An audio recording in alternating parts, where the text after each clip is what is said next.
l'arbre qui cache la forêt. Dieu, Jésus, Paul et moi, d'après Éphésiens chapitre 1. On a un paradigme fort. La réponse Jésus et la Bible, c'est réservé pour les enfants de l'école du dimanche, qui va emboîter le pas au second, un chrétien mature et celui qui peut décrypter l'inexplicable. Ce texte d'Éphésiens 1 est un exemple parfait de ce combat intérieur de la plupart des chrétiens qui pourraient, et qui le font, amener des clivages entre chrétiens, justement, dont certains cachent leur caractère un peu buté, prétendant être des défenseurs de la bonne doctrine. C'est dit. Les exemples concrets se trouvent facilement sur des points discutables que je pose personnellement comme de second rang, mais que certains vont afficher comme la norme à l'intérieur du salut et de la vie chrétienne. Un exemple, un vrai chrétien est prémillénariste. Et les post-millénaristes, comme les amillénaristes, sont tous aussi convaincus de la même chose. Ou, comme quelqu'un l'a dit lors de la guerre des 6 jours, il y a déjà pas mal d'années, si Israël perd cette guerre, je ne suis plus chrétien. Nous sommes appelés à avoir la foi comme des petits-enfants et en même temps de rechercher à manger de la viande sans en rester au lait, comme dit Hébreux chapitre 5. Le but de Dieu est de nous amener à la maturité spirituelle. Mais on s'est trompé dans la définition de maturité parce qu'on pense souvent que maturité signifie auteur de grands miracles ou grand théologien qui peut expliquer l'inexplicable.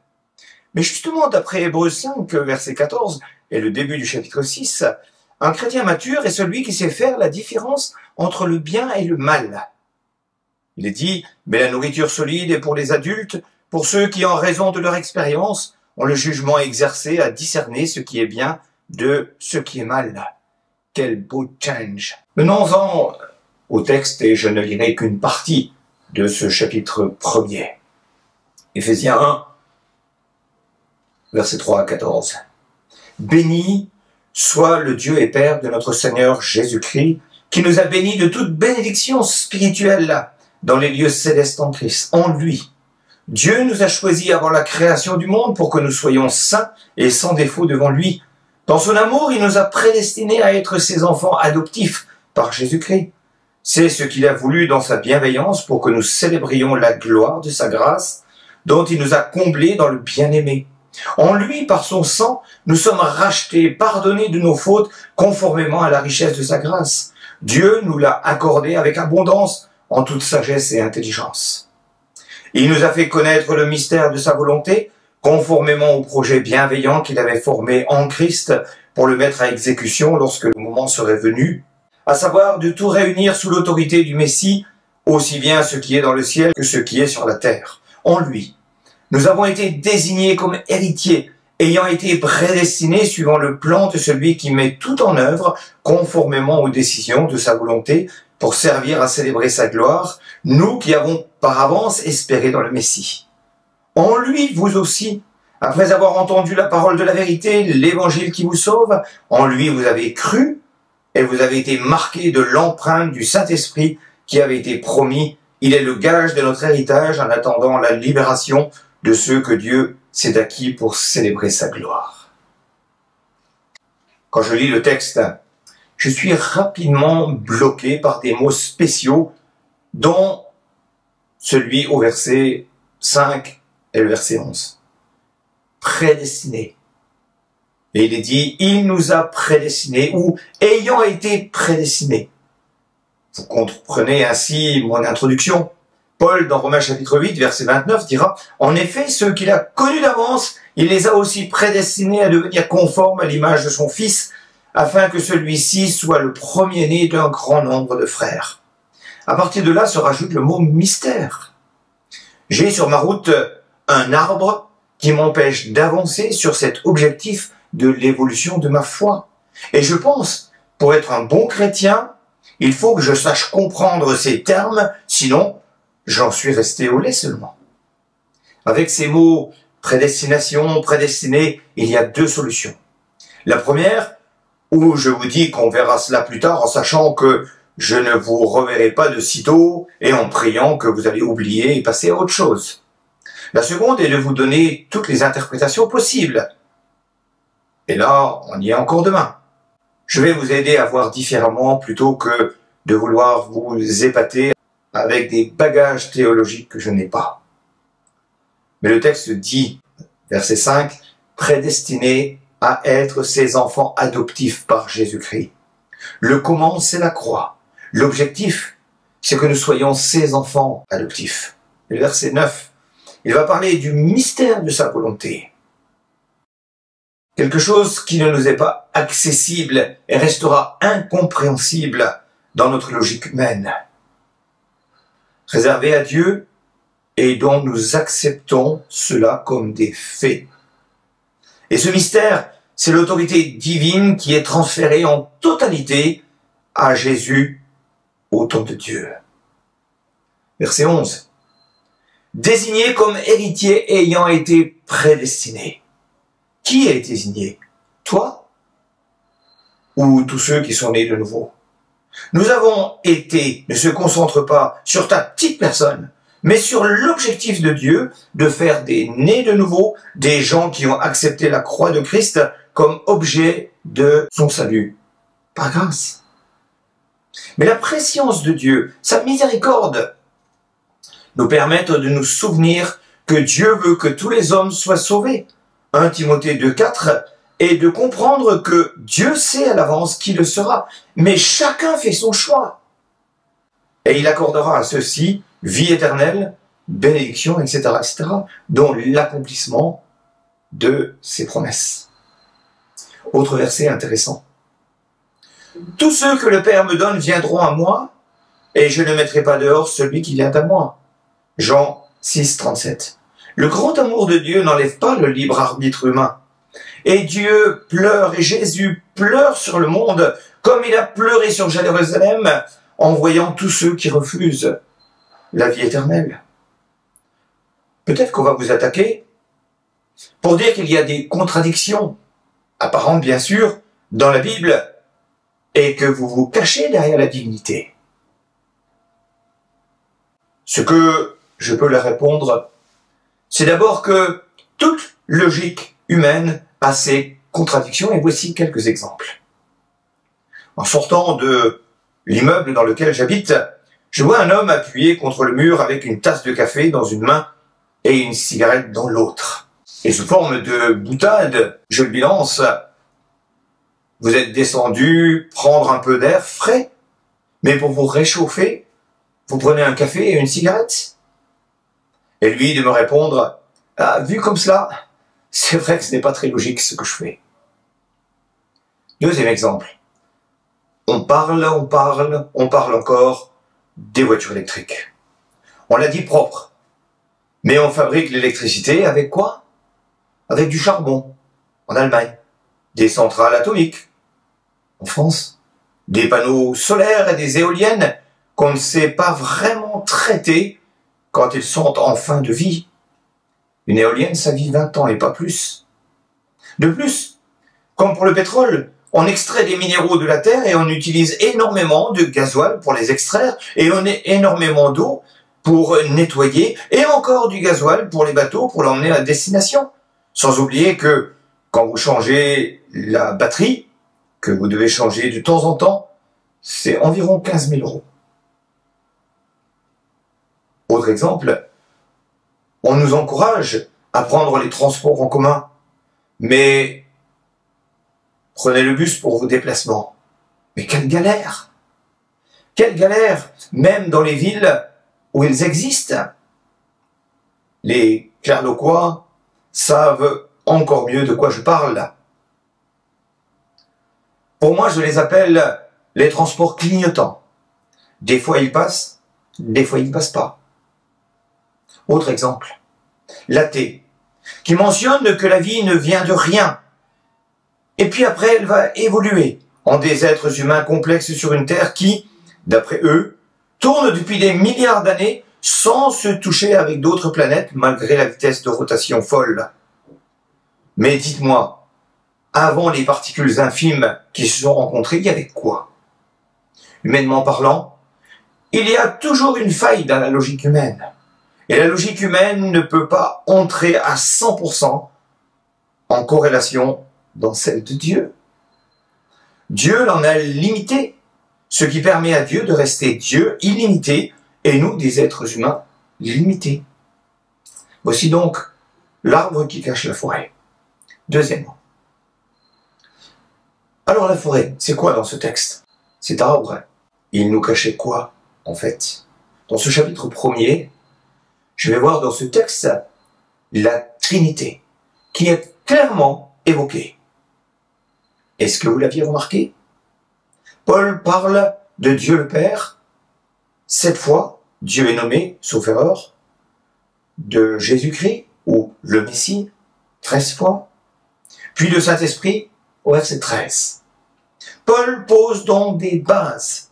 Depuis sa prison, et dans les années 60-62, dans sa lettre aux Éphésiens et aux autres églises d'Asie, il rappelle l'aspect trinitaire de Dieu et donc de sa doctrine. 3 personnes distinctes, mais dans un amour si profond et si fort qu'elles sont interdépendantes, mais plus encore, elles ne sont qu'une seule. Jésus dira, moi et le Père, nous sommes un. Jean 10, 30. Le nom Elohim, dans la Genèse, rappellera cette triunité, notamment dans le texte faisant l'homme à notre image. Dieu. Il est éternel, sans fin, mais surtout sans début, ce qui nous reste complètement inconcevable. Mais il était là avant la création. Il a une volonté qui est à respecter. Verset 1. Il est la tête pensante d'un plan parfait. Il est Père de Jésus. Verset 3. Il est Père des chrétiens en tant qu'enfant adopté.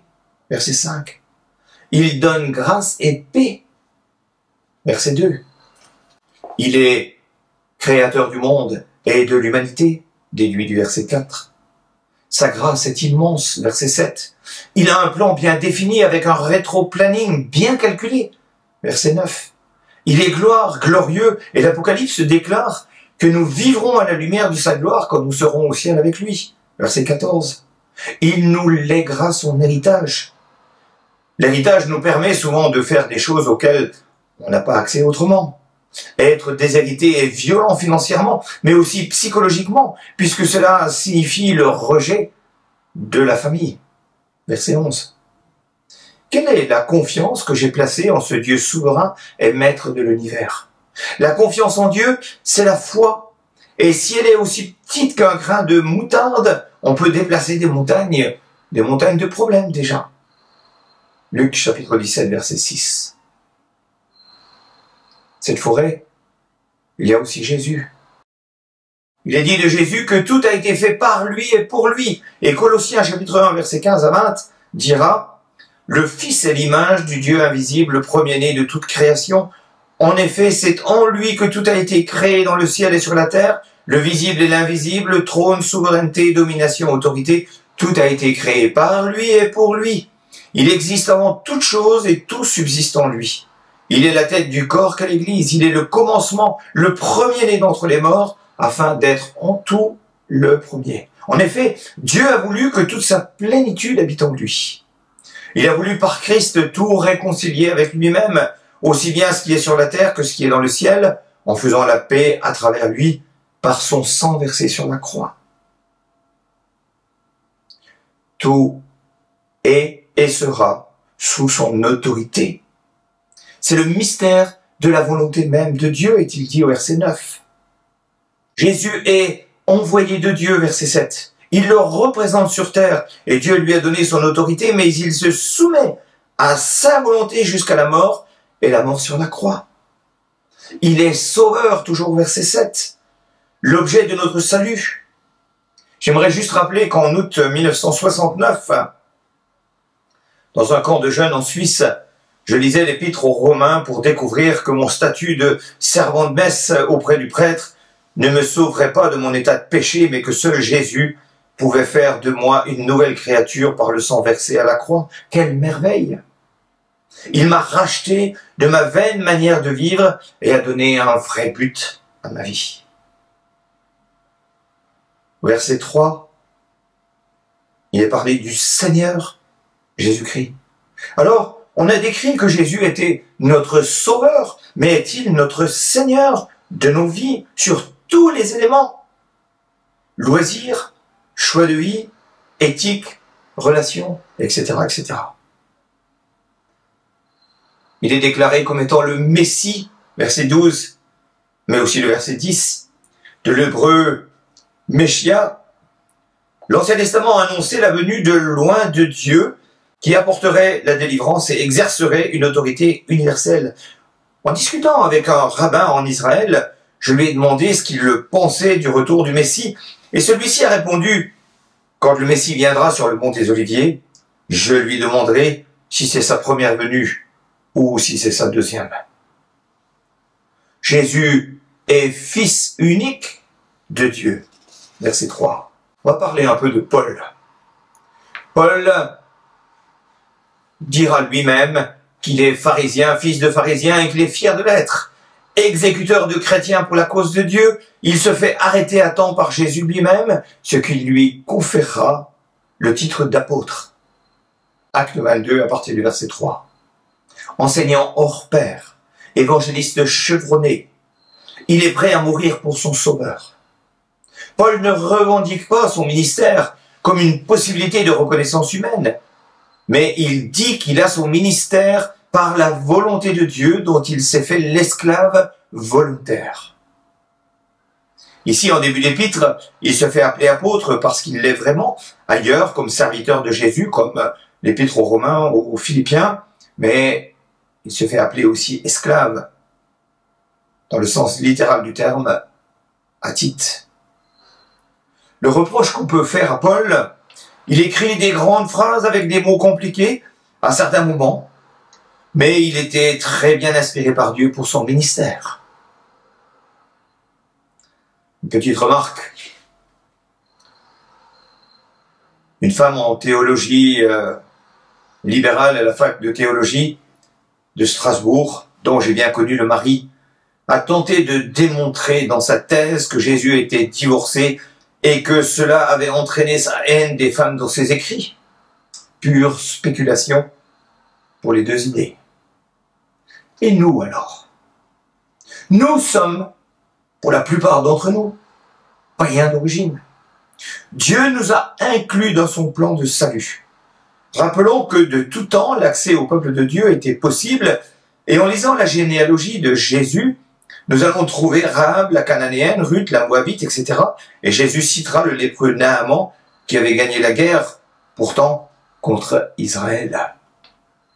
Versets 18 et 19, il est dit: « Je prie qu'il illumine les yeux de votre cœur pour que vous sachiez quelle est l'espérance qui s'attache à son appel, quelle est la richesse de son glorieux héritage au milieu des saints et quelle est l'infinie grandeur de sa puissance qui se manifeste avec efficacité par le pouvoir de sa force envers nous qui croyons. » L'espérance. L'espérance n'est pas l'espoir. L'espérance est une certitude. L'espoir, c'est « j'espère qu'il fera beau demain ». Mais l'espérance de la résurrection est quelque chose de fort, d'important, qui va à tous les coups se réaliser. Je vous conseille de relire les promesses de Dieu dans Romains 8, que je fais en général lire à chaque fois et étudier aux futurs baptisés que Dieu applique et appliquera. Nous sommes déclarés saints parce que purifiés par le sang de Jésus, et saint veut dire éloigné du péché. Nous allons recevoir un glorieux héritage. Je vais mêler ça à l'idée de la position d'héritier. Romains 11, verset 17. « Or, si nous sommes enfants, nous sommes aussi héritiers de Dieu et co-héritiers de Christ, si toutefois nous souffrons avec lui, afin d'être glorifiés avec lui. » Y a-t-il parmi nous des enfants adoptés? C'est tellement génial quand on est adopté de recevoir la même part d'héritage que les enfants légitimes. Pas d'inquiétude. Jésus était fils unique, et si on est des millions à partager l'héritage, on ne manquera de rien, puisque l'héritage est la vie éternelle dans la présence permanente de Dieu. Mais Dieu veut aussi nous trouver fidèles et en paix. Fidèles. La fidélité est un engagement à vie qui demande de l'effort et de la persévérance dans une alliance avec une personne ou avec une tâche particulière. Cet engagement amène la confiance réciproque, la loyauté et l'honnêteté. La fidélité est un péché. Elle brise des vies et des personnes, peut conduire à des situations extrêmes de dévalorisation de l'être abusé. Avec Dieu, l'infidélité est considérée comme une prostitution, ni plus ni moins. Si on n'est pas avec lui, on est contre lui, et donc avec l'ennemi sous quelque forme que ce soit. Jean 14 rappelle la parole de Jésus concernant la paix. Je vous donne ma paix, je vous laisse ma paix, mais pas comme celle du monde. Quel privilège d'être en paix, d'avoir la paix en Dieu.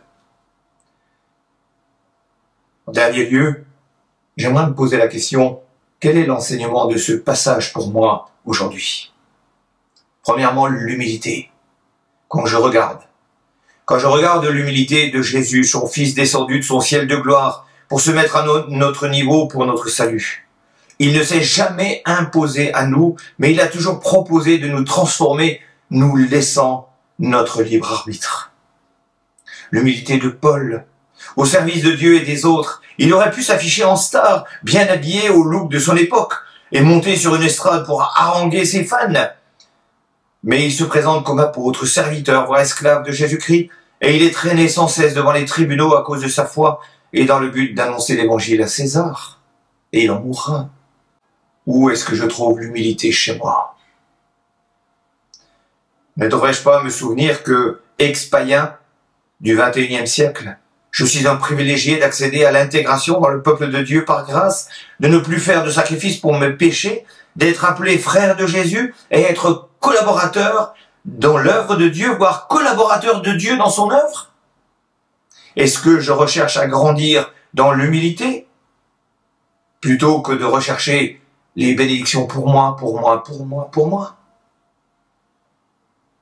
Deuxièmement, l'omniprésence de Dieu et de Jésus. Jésus est-il juste mon sauveur ou est-il vraiment mon Seigneur et Maître? Dieu a-t-il le droit de pénétrer dans tous les recoins de ma vie, jusqu'à ma vie sentimentale, jusqu'à mon portefeuille, jusqu'à mes pensées? Suis-je réellement convaincu, en pensée et en action, de glorifier Dieu pour qui il est réellement? Ai-je la certitude qu'il est au-dessus de toute domination, de toute autorité, de toute puissance, de toute souveraineté et de tout nom qui peut être nommé, non seulement dans le monde présent, mais encore dans le monde à venir? Verset 21. Ou ai-je la peur qu'il me lâche lors des attaques de l'ennemi? L'humilité, l'omniprésence de Dieu, la reconnaissance. Reconnaissance pour la valeur du cadeau de Dieu pour moi, la vie éternelle et la certitude de la résurrection. J'ai un frère dans l'église qui se prénomme Innocent Dieu béni. C'est ce que nous sommes par grâce. Mais suis-je fier d'appartenir à Dieu et est-ce que les autres le voient? Est-ce que je loue Dieu chaque jour pour sa fidélité malgré mes infidélités? Est-ce que je loue Dieu pour sa parole en la lisant et en la mettant en pratique? Je conclurai en disant que je prie que Dieu nous aide à voir la forêt dans sa parole au lieu de rester bloqué sur l'arbre du vouloir tout comprendre qui me mettrait à la place de Dieu. D'autant plus que devenir mature en Christ, c'est simplement faire la différence entre le bien et le mal. Amen.